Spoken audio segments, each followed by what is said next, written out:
دعوت دو ایمان کی کہ وہ مانے اللہ کو جیسا کہ ماننے کا حق ہے، مانے رسول کو جیسا کہ ماننے کا حق ہے، مانے آخرت کو جیسا کہ ماننے کا حق ہے۔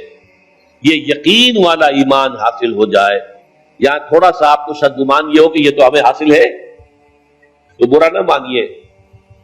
حقیقت کیا ہے کہ ہمیں یقین والا ایمان حاصل نہیں ہے، اقرار باللسان والا ایمان حاصل ہے۔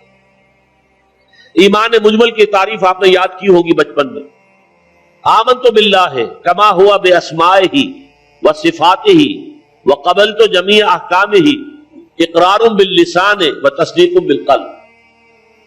اقرار باللسان سے ایک آدمی مسلمان بن جاتا ہے، تصدیق بالقلب سے مومن بنتا ہے۔ جب دل میں یقین بن جائے، اگر ہم اپنے گریبانوں میں جھانکیں وہ یقین نہیں ہے۔ کیا یقین ہے یہ قرآن اللہ کی کتاب ہے؟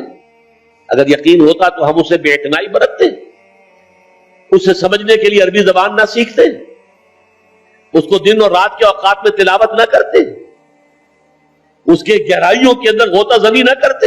یقین اگر ہوتا، یقین نہیں ہے۔ یقین پیدا کرے ناداں یقین سے ہاتھ آتی ہے، وہ درویشی کے جس کے سامنے جھکتی ہے فقوری۔ یقین بہت بڑی شے ہے، بہت بڑی شے ہے، بہت بڑی شے ہے، لیکن یہ کہ اس کو پیدا کرنا پڑتا ہے،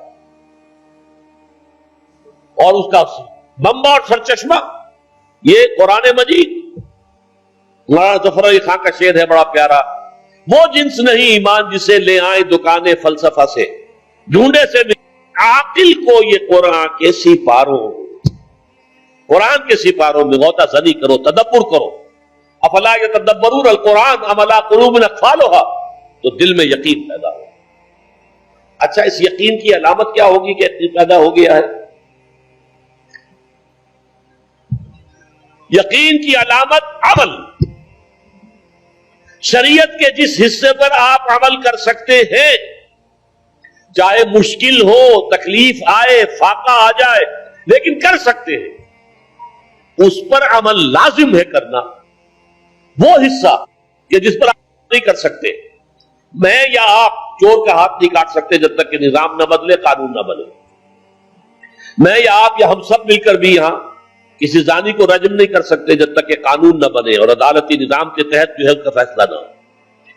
ان چیزوں کو تو ہم نہیں کر سکتے، لیکن جو کام ہم کر سکتے ہیں، سود سے براہ راست تو ملوث نہ ہو، اپنے گھروں میں پردہ تو قائم کرے، اپنی معاش میں سے حرام شے تو نکال دے، فرائض تو ادا کریں، نماز، روزہ، حج، زکات، یعنی دین کے جس حکم پر ہم عمل کر سکتے ہو۔ چاہے اگر آپ شرعی پردہ نافذ کریں گے، لوگ کہیں گے دقیانوسی ہیں، یہ اگلے وقتوں کے ہیں، یہ لوگ انہیں کچھ نہ کہو۔ آپ کا سوشل بائیکاٹ بھی ہو سکتا ہے، آپ کو اپنے بچوں کے رشتوں کے لالے پڑ سکتے ہیں، ان کے ہاں کون کرے؟